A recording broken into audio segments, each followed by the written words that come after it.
We are continuing our special Lenten Reflection series. I'm Matt Swaim, and along with my colleague Anna Mitchell, we are doing these segments, and for each of them, we've decided one of us will pre-select a Lenten-themed Bible verse or quote without telling the other what it's going to be.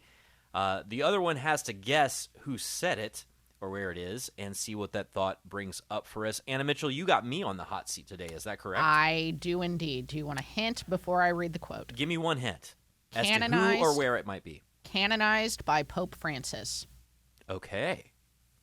All right. That narrows it down significantly.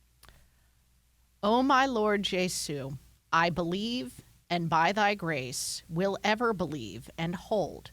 And I know that it is true, and will be true to the end of the world, that nothing great is done without suffering, without humiliation, and that all things are possible by means of it. You want my hot take? Hottest take I got? Yeah. Saint Elizabeth of the Trinity. No.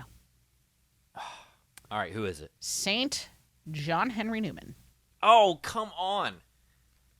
I feel so embarrassed. I was going to tell you how easy this was. Okay, so I'll tell you why I got that wrong, because Benedict XVI beatified John Henry Newman, but I forgot that it was Pope Francis that canonized him. I knew that saying that canonized by Pope Francis was going to throw you off. You should have said beatified by Pope Benedict XVI. Well, that would have given it away from the moment that I said it. So it's a great quote, though. Yeah. Well, great quote. I want to issue a challenge to people based on this quote.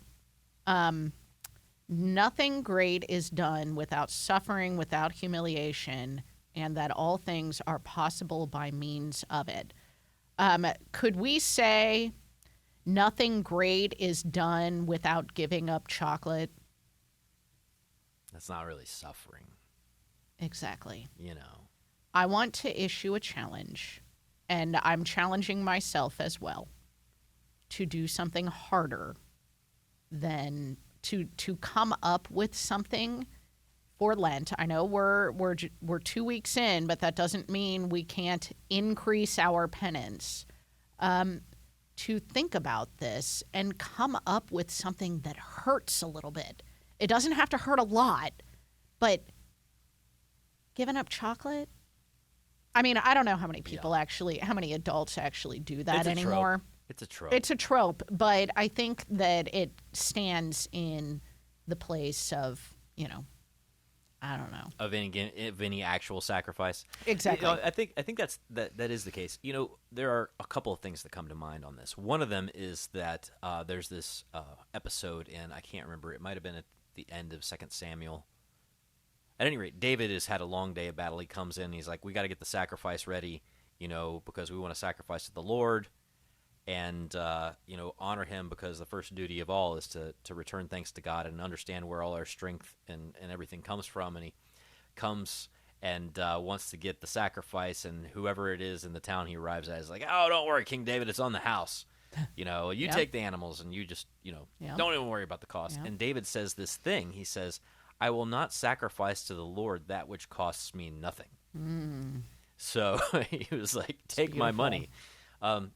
But I'm also reminded of a guy named Dan Venezia, who has been a guest on the Sunrise Morning Show before. We're putting out a video with him later this week for the Coming Home Network. He was a minor league baseball player, raised Catholic, and he's like, why do they make us in Catholicism do all these dumb little things and sacrifices? All these things are stupid, and I don't like them. I don't understand the ritual and the routine. Now let me go and pursue my baseball career, which will be full of sacrifices and routines. Right?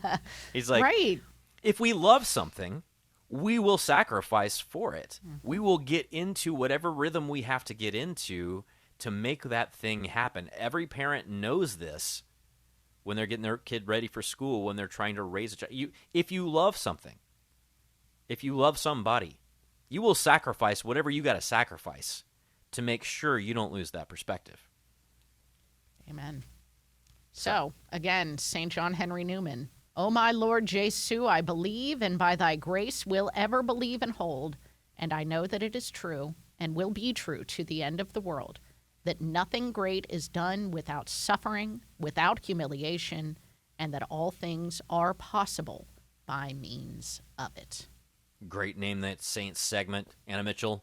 Thank I'm you. going to get you on the hot seat tomorrow. Looking forward to it. Hi, I'm Matt Swaim from the Sunrise Morning Show. Thanks for watching. We encourage you to like and subscribe so we can continue to share more great conversations, and be sure to visit us at sunrisemorningshow.com.